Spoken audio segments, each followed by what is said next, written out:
Good morning all of you. हमारे AI के education channel में आप सभी का स्वागत है। आज हम स्क्वायर के बारे में बात करेंगे, जिसको हम बोलते हैं वर्ग बोलते हैं।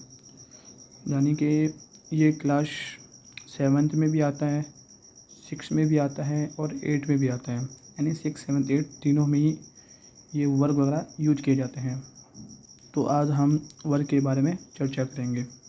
देखते हैं वर्ग कैसे निकलते हैं, वर्ग होते क्या हैं। यानी 2 का स्क्वायर जो होता है, इसको स्क्वायर को हम यानी कि 2 का वर्ग होता है।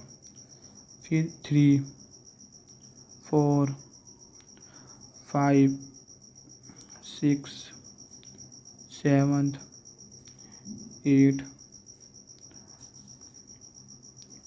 9 एंड 10।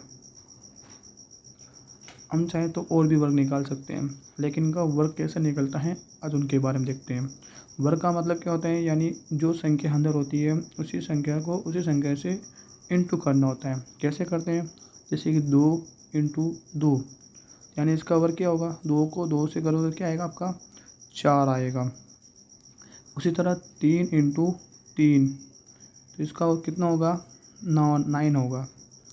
तो उसी तरह इन सब की क्या होते हैं, एक वर्ग होते हैं। तो कैसे निकलते हैं देखते जाइए आप। 4 इंटू 4, यानी 4 को 4 से मल्टीप्लाई करना पड़ेगा। तो 4 को 4 से करोगे तो क्या आएगा, 4 को 4 से करने पे आपके आएंगे 16। फिर उसके बाद में 5 को 5 से मल्टीप्लाई करने पे हम क्या आएंगे 25। यानी 6 को 6 से मल्टीप्लाई करने के लिए 6 से डबल 6 और बोले, यानी 36। फिर 7 इंटू 7, यानी कि आपके आएंगे 49।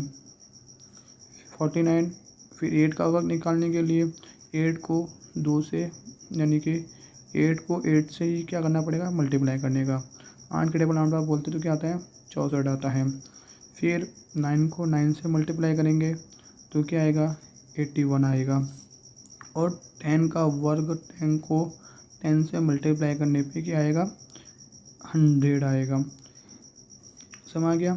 इसी तरह इन सभी को हमें याद करना होता है।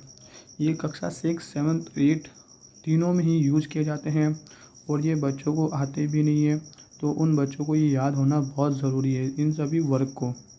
ये वर्ग और भी होते हैं, 12 का भी होता है, 11 का भी होता है। फिर आगे जैसे जैसे आप आगे बढ़ोगे तो अभी तक आपको सिर्फ 10 तक ही क्या करने हैं, वर्ग याद करने हैं। 6, 7, 8 में ज़्यादातर 10 तक ही वर्ग पूछे जाते हैं, उससे ज़्यादा आपके आते नहीं हैं। तो हम नेक्स्ट क्लास जो हमारी होगी, हम क्यूब के बारे में बात करेंगे।